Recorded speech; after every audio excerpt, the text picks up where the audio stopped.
کیسے آقاؤں کا بندہ ہوں رضا، کیسے آقاؤں کا بندہ ہوں رضا، بول بالے میری سرکاروں کے، بول بالے میری سرکاروں کے، بول بالے میری سرکاروں کے، ذرے جھڑ کر تیری پیزاروں کے تاج سر بنتے۔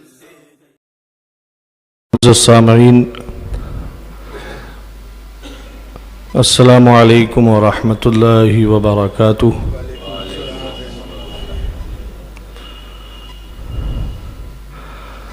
الحمد للہ الذی ابدع الافلاک والارضین، والصلاة والسلام على سيد الأنبياء والمرسلين وعلى آله الطيبين وأصحابه الطاهرين وأزواجه أمهات المؤمنين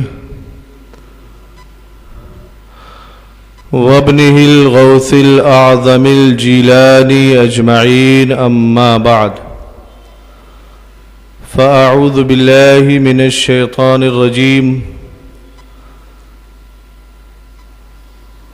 إن الله وملائكته يصلون على النبي يا أيها الذين آمنوا صلوا عليه وسلموا تسليما. صلی اللہ تعالی علی النبی الامی وآلہ صلی اللہ تعالی علیہ وسلم، صلاۃ و سلاما علیک یا رسول اللہ صلی اللہ تعالی علیہ وسلم۔ رفیقان گرامی، آج ہم اور آپ نماز جمعہ ادا کرنے کے لیے یہاں پہ حاضر ہوئے ہیں۔ جمعے کا دن ہفتے میں عید کا دن ہے۔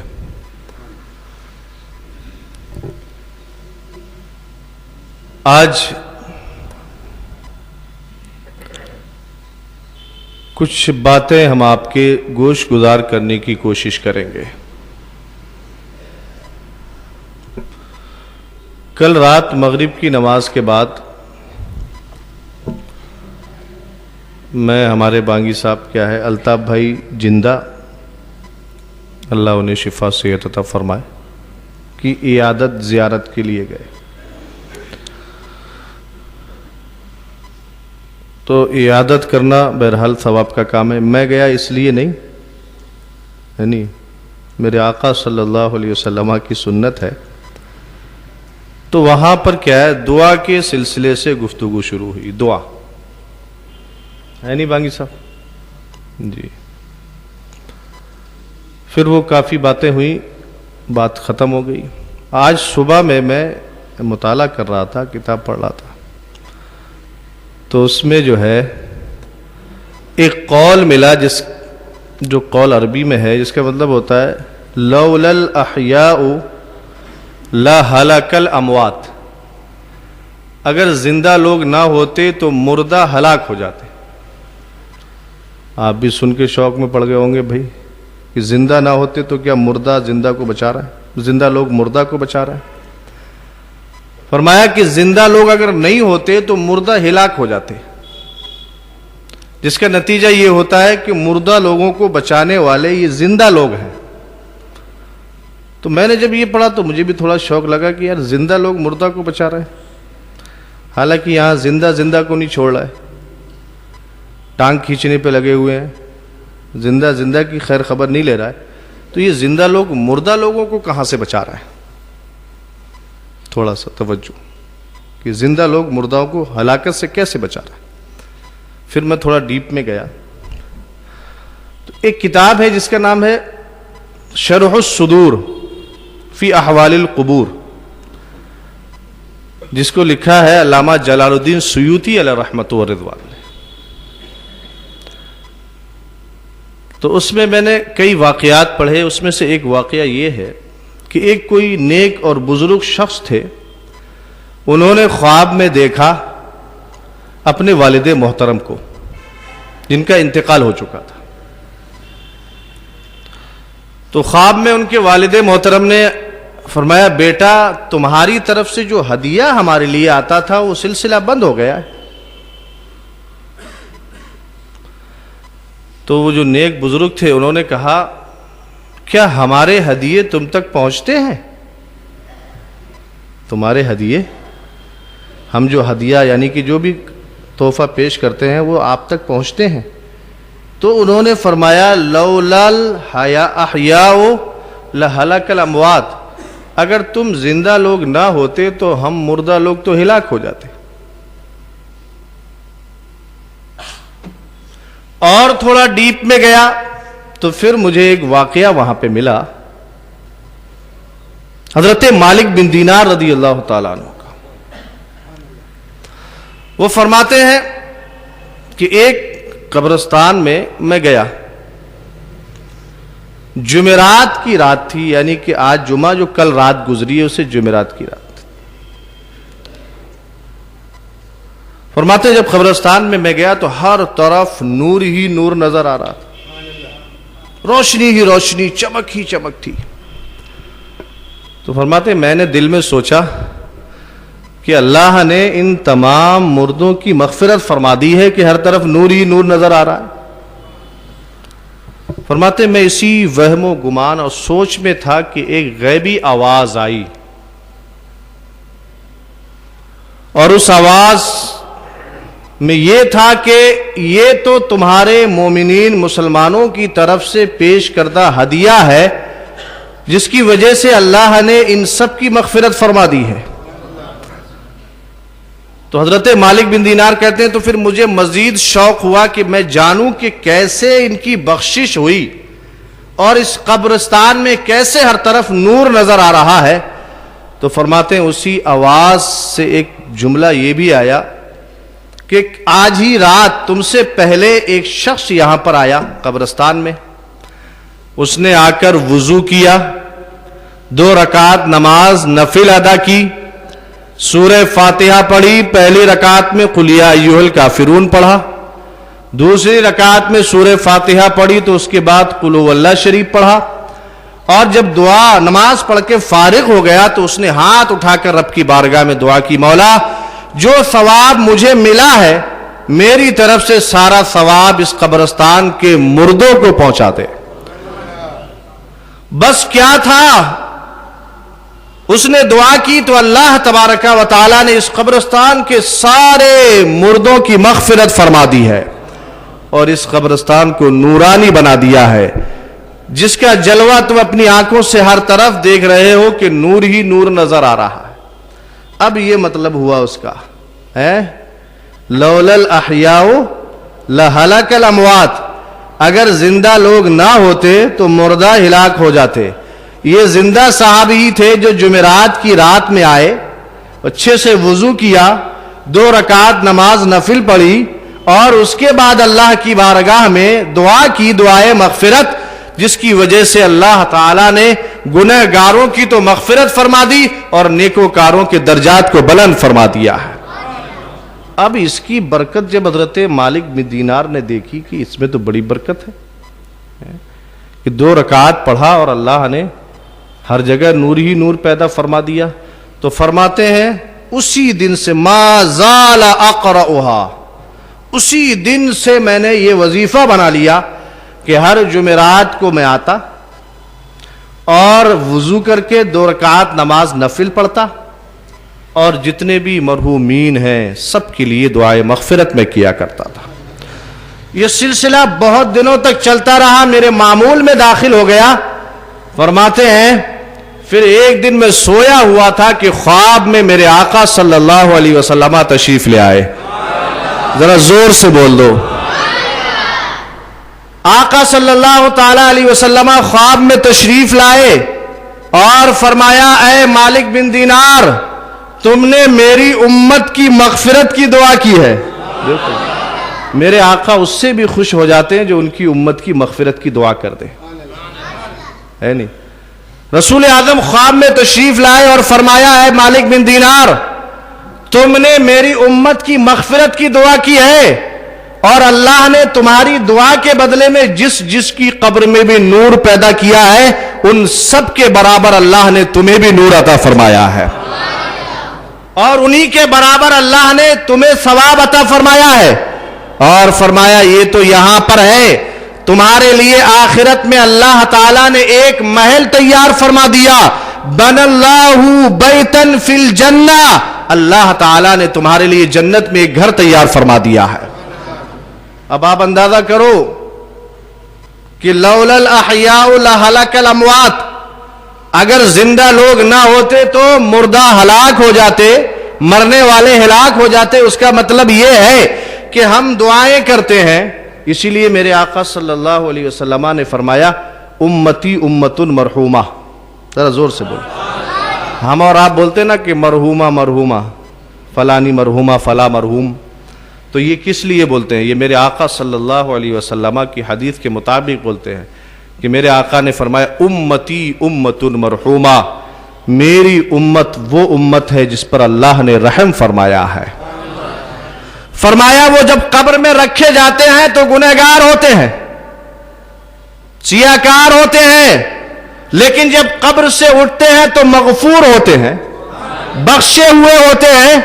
اب پھر یہاں پر ذہن میں سوال پیدا ہوگا کہ جب وہ مر گئے، دنیا سے چلے گئے، تو حدیث پاک میں ہے اذا مات الانسان انقطع العمل، جب انسان مر گیا تو عمل کا سلسلہ بند۔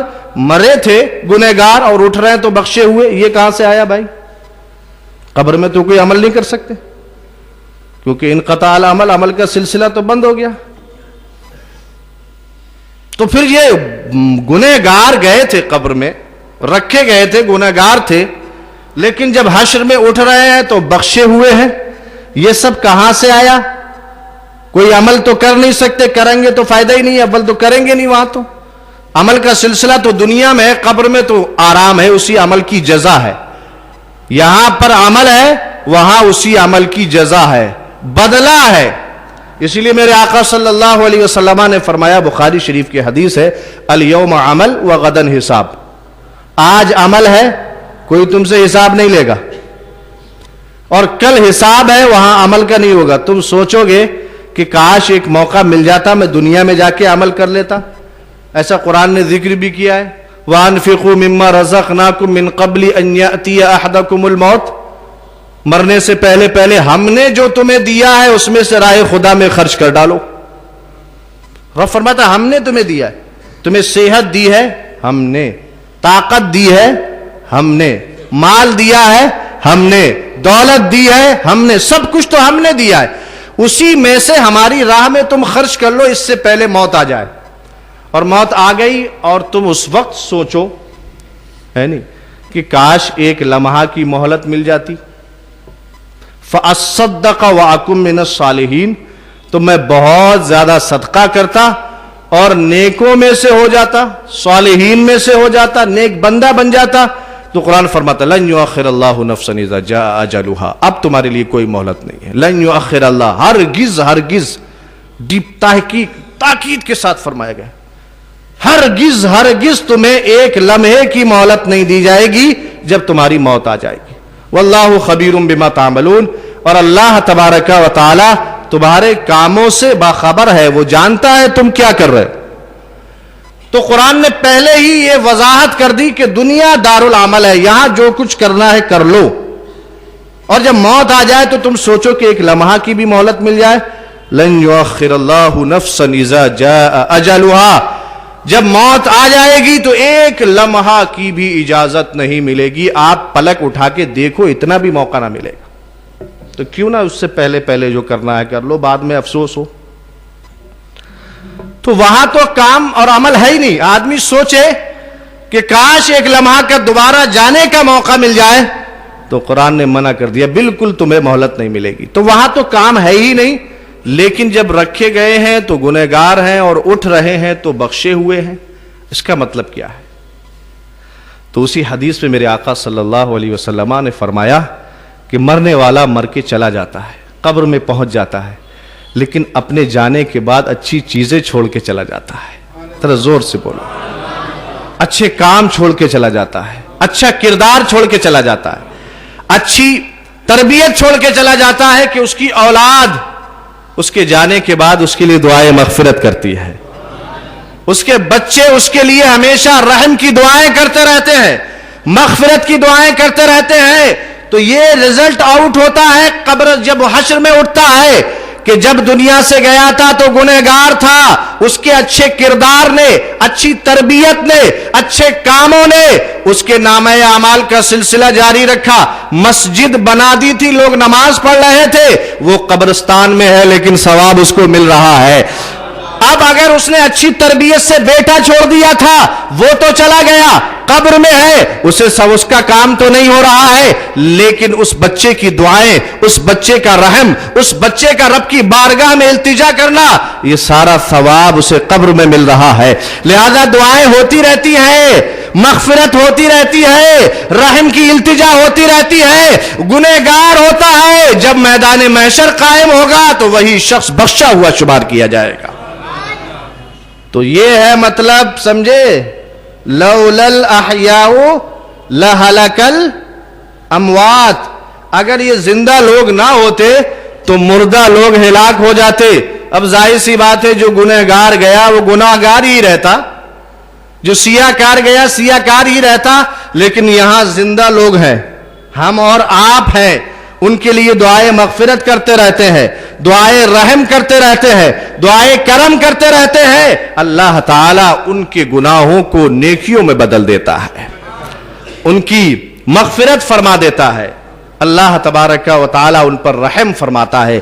اسی لیے میرے آقا نے فرمایا, امتی امت مرحومہ, میری امت رحم کی ہوئی امت ہے. یہاں سے قبر میں تو جائے گی گنہگار, لیکن حشر میں اٹھے گی تو بخشی ہوئی اٹھے گی وہ.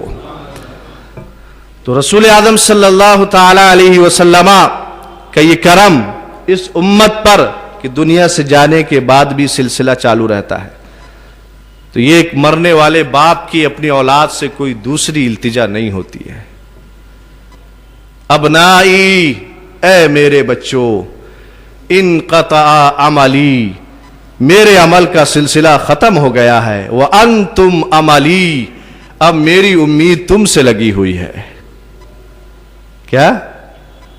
اے میری اولاد, اے میرے بیٹے, اے میرے بچے, میرے عمل کا سلسلہ تو ختم ہو گیا ہے. وانتم عملی, تم ہی میری امید ہو. صدقاتکم تونسنی, تم رب کی بارگاہ میں میرے لیے صدقہ کرو گے تو اللہ مجھے قبر میں سکون عطا فرمائے گا. ذرا زور سے بولیے. تم قرآن پاک کی تلاوت کرو گے تو اللہ تبارک و تعالی میرے گناہوں کی مغفرت فرما دے گا. تم ذکر خیر کرو گے, اللہ تبارک و تعالی قبر میں مجھ پر رحم فرمائے گا. اگر تم اچھائیاں کرو گے اور نیت میرے ثواب کی کرو گے تو اللہ تبارک و تعالی میرے درجات کو بلند فرما دے گا. تو ایک اولاد, حضرت رابعہ بصریہ, حضرت بشار بن غالب, یہ بھی شرح الصدور میں لکھا ہے, بشار بن غالب وہ فرماتے ہیں کہ میں حضرت رابعہ کے لیے بہت دعا کیا کرتا تھا. وَأَنَا كَثِيرُ الدُّعَاءِ لَهَا, میں بہت زیادہ ان کے لیے دعا کرتا تھا. رَأَيْتُ رَابِعَا فِي النَّوْمِ, میں نے ایک دن حضرت رابعہ کو خواب میں دیکھا. حضرت رابعہ نے فرمایا, تمہارے ہدیے جو تم مجھے پیش کرتے دعا کی شکل میں, فرمایا وہ ہدیے میرے پاس معلوم ہے کس شکل میں آتے ہیں, کس انداز میں آتے ہیں. فرمایا ان ہدیوں کو ایک نور کے تھالے میں سجایا جاتا ہے. ذرا زور سے, طبق ہوتا ہے, طبق, جس کو ہم تھالے سے ڈیفینیشن کر سکتے ہیں اس کا. نور کے تھالے میں انہیں سجایا جاتا ہے اور اس کے بعد ریشم کا کپڑا ان پر ڈھک دیا جاتا ہے, اور ریشم کے کپڑے سے ڈھک کر نور کے تھالے میں رکھ کر تمہارے ہدیے میرے پاس آتے تھے. ہدیے سے مراد وہی تمہاری دعائیں, ورنہ انہیں آپ ہدیے میں موبائل دو تو نہیں چلے گا, ہے نہیں ہے. ہدیے میں کیا ہے, گھڑی دو تو نہیں چلے گا, ہدیے میں کپڑا دو تو نہیں چلے گا, انہیں کیا چلے گا بیچارے، وہ تو ہاں اس کا طریقہ ہے کہ دے دو کسی غریب کو، ثواب کی نیت کر لو اپنے باپ کی، دے دو کسی غریب کو کہ وہ کپڑا پہنے، سطر چھپائے، اپنے بدن کو چھپائے، اس پر ثواب ملے، وہ ثواب تمہارے والد محترم کی روح کو چلا جائے، یہ طریقہ ہے۔ تو اب یہ ثواب دراصل پہنچتا ہے، تمہاری دعائیں پہنچتی ہے۔ تو حضرت رابعہ فرماتی ہے کہ تم نے جو بھی دعائیں کی ہیں اللہ تعالیٰ نے میرے پاس وہ دعائیں کیا ہے، ایک سونے کے طبق میں سجا کر ریشم کے کپڑے سے ڈھک کر میرے سامنے پیش کیا ہے۔ اب سوال یہ ہوتا ہے، حضرت رابعہ بصریہ تو بڑی صالحہ تھیں، بڑی نیک تھیں، اتنی صالحہ تھیں کہ خانہ کعبہ ان کے ارد گرد چکر لگایا کرتا تھا، ذرا زور سے، اتنی نیک اور صالحہ تھیں کہ خانہ کعبہ، ہم اور آپ جاتے ہیں خانہ کعبہ کا چکر لگانے، لیکن یہ وہ رابعہ عابدہ زاہدہ اللہ کی بندی تھی کہ خانہ کعبہ خود ان کا چکر لگانے آیا کرتا تھا۔ تو وہ ہو سکتا ہے نیک ہے، صالح ہے، ان کے لیے سونے کے طباق میں سجا کر پیش کیا جائے، ہم جیسوں کے لیے کیا؟ تو حضرت رابعہ نے پھر فرمایا اسی طریقے سے جو بھی مسلمان کسی مرنے والے مسلمان کے لیے دعا کرتا ہے، کیا ہے؟ جو بھی مرنے والے کے لیے دنیا میں مسلمان زندہ دعا کرتا ہے، فرمایا ہر اس کے لیے سونے کے تھالے میں سجایا جاتا ہے اور ریشم کے کپڑے سے لپیٹ دیا جاتا ہے، اوپر سے ڈھکا جاتا ہے، اور اس کے بعد اس کے سامنے پیش کیا جاتا ہے اور کہا جاتا ہے تیرے فلاں بیٹے نے تیرے لیے یہ ہدیہ بھیجا ہے، تیرے فلاں بھائی نے تیرے لیے ہدیہ بھیجا ہے۔ جس نے بھیجا ہوتا ہے اس کا نام لے کر اس کے سامنے پیش کر دیا جاتا ہے۔ اب مردہ اس وقت خوشی محسوس کرتا ہے، اس سے خوشی ہوتی ہے کہ ہاں فلاں بن فلاں نے میرے لیے یہ تحفہ اور ہدیہ بھیجا ہے۔ فرمایا لولا الاحیاء لہلک الاموات، اگر زندہ لوگ نہ ہوتے، اب اس کو اور یوں کہہ سکتے ہیں لولا دعوات الاحیاء لہلک الاموات، اگر زندہ لوگوں کی دعائیں نہ ہوتی تو مردہ ہلاک ہو جاتے۔ تو ہماری دعائیں ان کے لیے جب پہنچتی ہیں مردوں کے لیے تو زندوں کے لیے تو یقیناً پہنچتی ہوں گی۔ اللہ تبارک و تعالی ان کلمات کو قبول فرمائے۔ استغفر اللہ لی ولکم ولسائر المؤمنین والمؤمنات۔